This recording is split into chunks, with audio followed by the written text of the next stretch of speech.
একটা এক্সাম্পল দিয়ে শেষ করছি।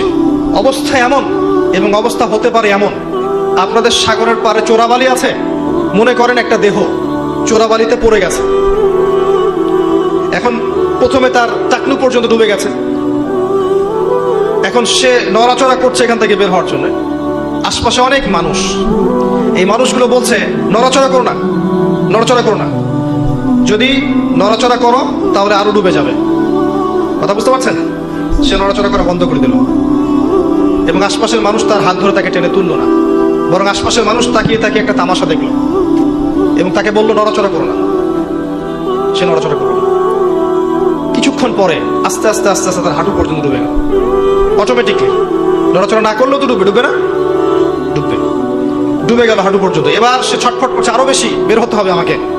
আশপাশে সব মানুষ বলছে নড়াচড়া করো না, ডোন্ট মুভ, নড়াচড়া করো না, নড়াচড়া করলেই আরো ডুবে যাবে। আশপাশে সব মানুষ তাকে টেনে তোলার চেষ্টা করলো না। এরপরে তার কোমর ডুবলো, এরপর তার বুকটা ডুবলো, এরপর তার গলা পর্যন্ত ডুবলো। এখন তার মাথাটুকু বাকি আছে। এই মাথাটুকু আপ্রাণ চেষ্টা করছে কিভাবে এখান থেকে বের হওয়া যায়, যান বাঁচানো যায় কিভাবে। এখনো আশপাশে সব মানুষ দাঁড়িয়ে বলছে নড়াচড়া করো না, নড়াচড়া করলে যতটুকু বেঁচে আছো এতটুকু থাকতে পারো। এই অবস্থায় যদি সে আরেকটু কাল বিলম্ব করে, আজ হোক আর কাল হোক, তার ওই মাথাটুকু ডুবে যাবে ইনশাআল্লাহ।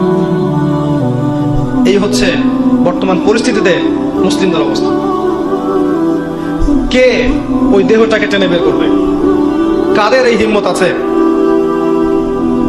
কারা সেই মানুষ যারা এই প্রায় ডুবে যাওয়া দেহটাকে টেনে তুলবে এই বিশ্বের মধ্যে? এর চেয়ে ভালো কোনো এক্সাম্পল আমার কাছে জানা নাই। এই যে এক্সাম্পলটা দিয়েছি আমি আপনাদের সাগর পাড়ে গিয়ে শিখেছি।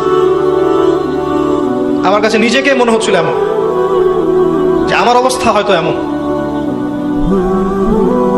একটাই আওয়াজ, নড়াচড়া করো না, নড়াচড়া করলে যতটুকু বাকি আছে এইটুকু ডুবে যাবে, এইটুক আজ না হোক কাল ডুবেই যাবে।